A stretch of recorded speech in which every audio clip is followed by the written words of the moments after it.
대한민국의 르네상스 시대를 열어줄 이야기, 르네상스 전단들 지금 시작합니다. 카네만 그분이 2002년에 노벨상을 받으셨네요. 이 행동경제학으로. 아, 트버스키 그분이 못 받으셨어요. 같이 연구를 했음에도 불구하고 아마 노벨상 받기 전에 돌아가시는 걸로 알고 있습니다. 예, 그래서 그 두 분이 거의 동일한 어떤 공헌을 했음에도 불구하고 카네만 교수님만 2002년에 받으셨어요.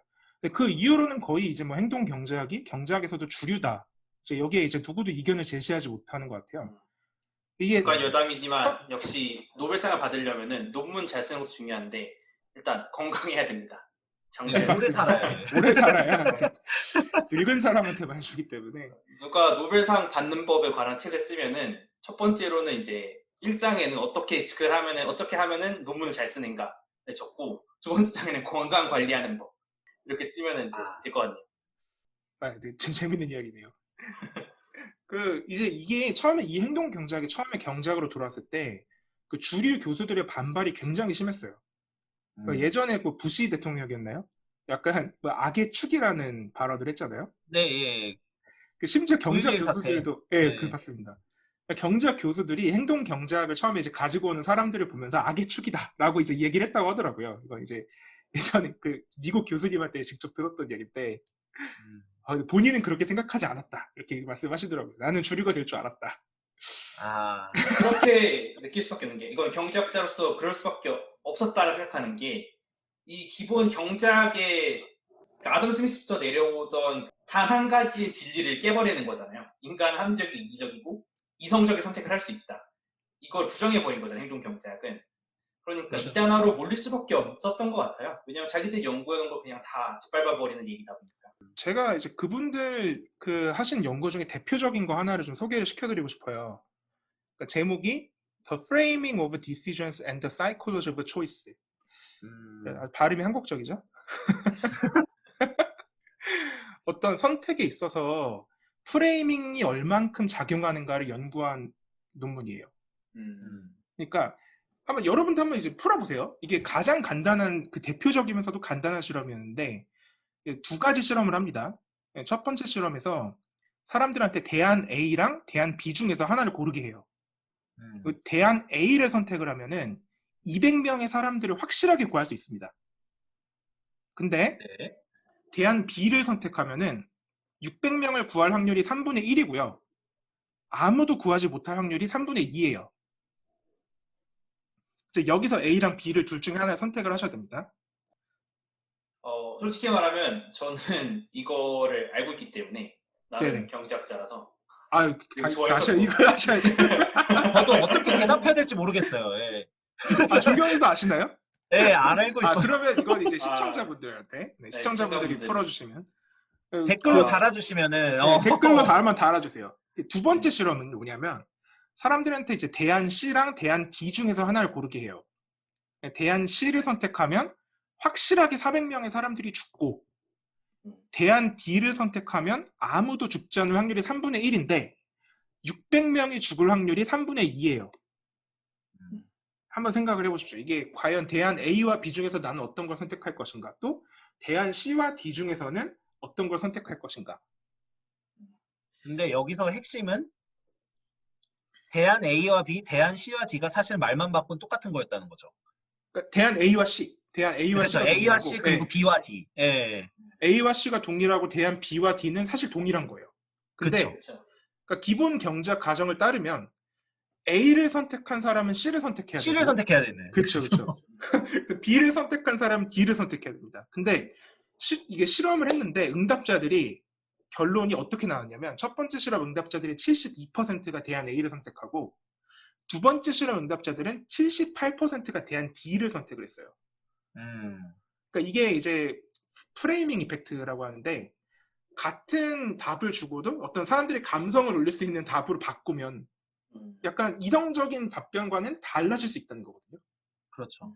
네, 그러니까 사람들이 이성적으로 행동하지 않는다. 이제 그런 걸 대표적으로 보여주는 실험이죠. 이거를 사실 제가 그 비행기에서 읽었던 기억이 납니다. 비행기에서요? 네. 이제 제가 한국에 들어가기 전에 비행기에서 읽을 논문 한 5편 정도 준비를 했어요. 감사 읽으려고. 그래가지고 그때 하나 읽었는데 제가 이걸 옆 사람이랑 사실 얘기를 했거든요. 네, 옆 사람도 그렇게 답했습니다. A랑 그리고 D를 선택하겠다. 가지고 네, 음, 재밌었던 기억이 나네요. 뭐, 추억팔이 정도고. 이게 누가 살린다라고 하면 되게 좋아 보이고 확실하게 죽는다라고 포함하면 이게 거부감 있잖아요, 사실. 거부가 있어. 맞습니다. 그런 거 보면 사람들이 참 이성적이지 않을 수 있다. 네.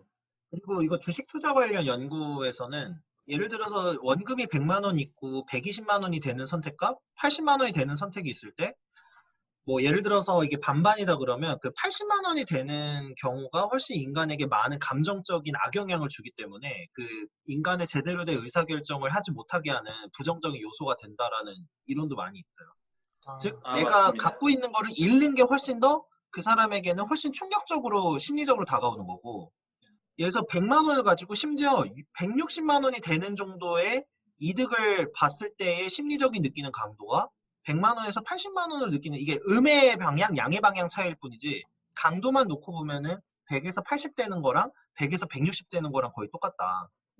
쉽게 말해서 사람은 만약에 얻는 것보다 잃는 거에 더 많은 정신적 피해를 받는다는 거네요. 예. 그래서 사실 행동경제학에서도 주로 그 어떤 제도를 설계하는 쪽으로 갔을 때 그 부분에 대해서 굉장히 신경 쓰는 것으로 제가 개인적으로 어떤 책에서 봤던 걸로 기억하는데.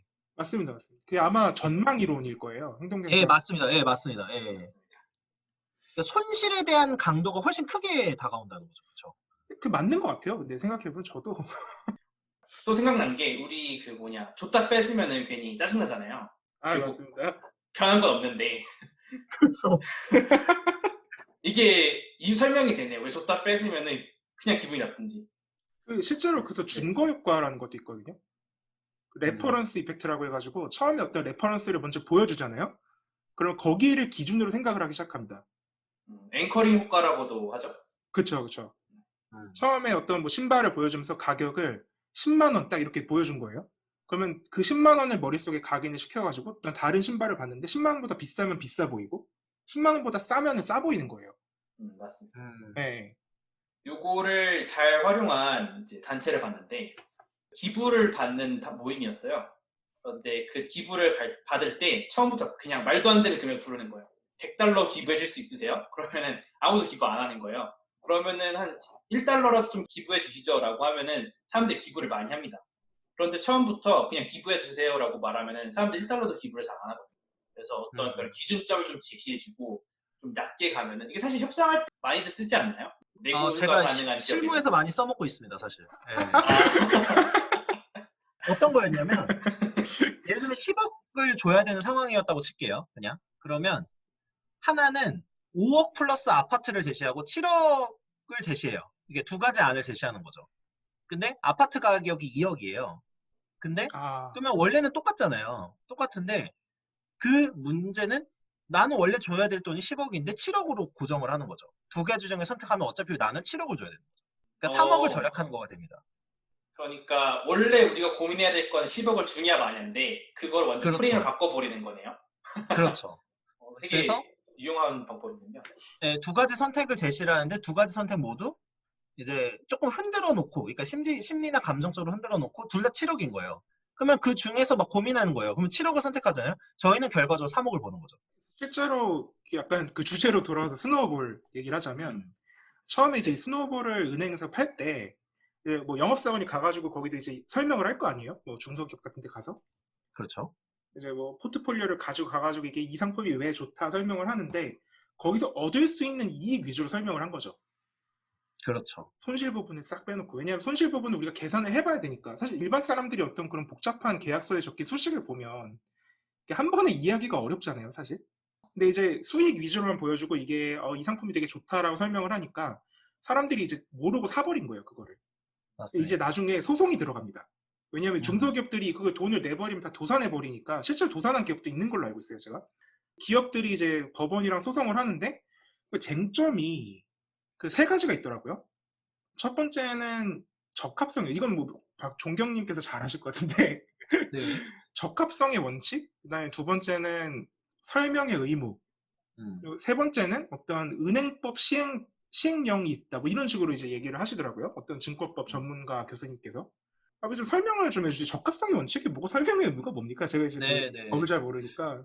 예, 일단은 적합성의 원칙은 이게 자본시장법에 규정이 되어 있는 건데 그냥 제가 한번 읽어드릴게요. 읽어드리고 설명을 드릴게요. 이게 뭐라고 써 있냐면은 금융투자업자는 그러니까 주로 이제 증권사나 이제 투자를 하는 업체를 말합니다. 일반 투자자에게 투자 권유를 하는 경우에는 일반 투자자의 투자 목적, 재산 상황 및 투자 경험 등에 비추어 그 일반 투자자에게 적합하지 아니하다고 인정되는 투자 권유를 하여서는 아니 된다. 이게 이제 일본식 어투긴 한데요. 그러니까 이게 무슨 뜻이냐면 말 그대로 그 투자자의 개인 성향이나 여러 가지 경험을 미루어 봤을 때 적합한 투자 권유를 해야 된다는 뜻이에요. 그래서 실제로 이제 사건에서 많이 문제가 되는 케이스는 이런 겁니다. 예를 들면 은행이든 증권사든 그건 아시죠? 은행에서 직접 하는 게 아니라 은행에서 어디 위탁을 하는 겁니다. 이제 금융상품 같은 경우에. 아, 근데 그런가요? 예, 예. 예.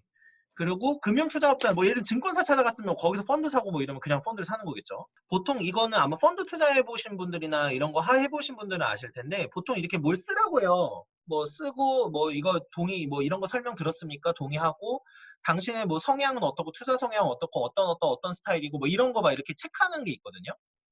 네. 이게 왜 그러는 거냐면 이 조항 때문에 그래요. 그래서 예를 적합성을 들어서 미리 만들어 놓는 거네요. 좋게 표현하면 적합성에 맞춰서 펀드를 그러니까 추천해줬다. 예, 그렇죠. 근데 예를 들면 나는 완전 안정형 투자가예요. 거의 무슨 채권 수준의 투자가예요. 근데 이제 주식 펀드를 막 얘기를 들었는데 이게 거의 뭐 원금 손실이 없다 막 이런 식으로 설명을 들은 거죠, 만약에. 그런데 어떤 사람은 나는 위험형 투자가야. 그러니까 약간 리스크를 감당하고서 투자를 하는 스타일이에요. 그러면 안정형 투자 스타일한테는 투자 권유를 할 때 안정적인 상품을 투자해줘야 되는 거고, 권유를 해줘야 되는 거고, 위험한 이제 약간 이제 고 리스크, 하이 리턴, 하이 리스크 이런 투자 방식을 갖고 있는 투자자들에게는 그런 투자자에게 적합한 투자 권유를 해야 된다는 거죠. 그래서 결과적으로는 지금 이제 우리가 이제 호모 이코노미쿠스에 대해서 얘기를 하고 있었다가 이 얘기가 나온 게 어떤 사람이 어떻게 권유하냐에 따라서 인간은 굉장히 그 자신의 투자 판단이 달라질 수 있다는 걸 전제로 한 거죠. 이 원칙 자체가. 이게 2006년, 7년에 많이 벌어졌던 사태인데 그때 중국 펀드 같은 게 굉장히 그 핫했었습니다. 그래서 은행 그 창구에 있는 직원분들이 이제 이런 부분들에 투자를 많이 하셔서 그러니까 그 소개를 많이 해주시고 이제 투자 권유를 많이 해주셨는데 그때 이제 은행에서 할 때 이제 뭐 적금 같은 거 이런 거 다 깨시고 이런 거에 투자하시면 돈 많이 버실 거예요. 뭐 이런 식의 권유를 많이 했었죠.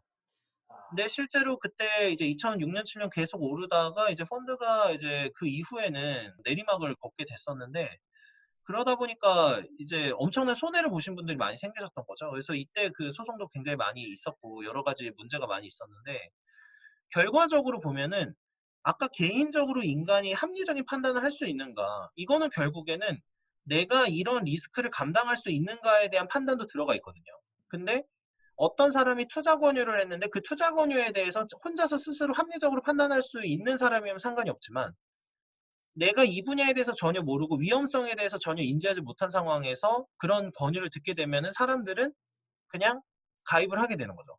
네, 좀 연관해서 제가 설명을 잠깐 드리고 싶은 게 재밌는 게 대기업들은 거의 없었어요. 피해자 그 기업들 중에.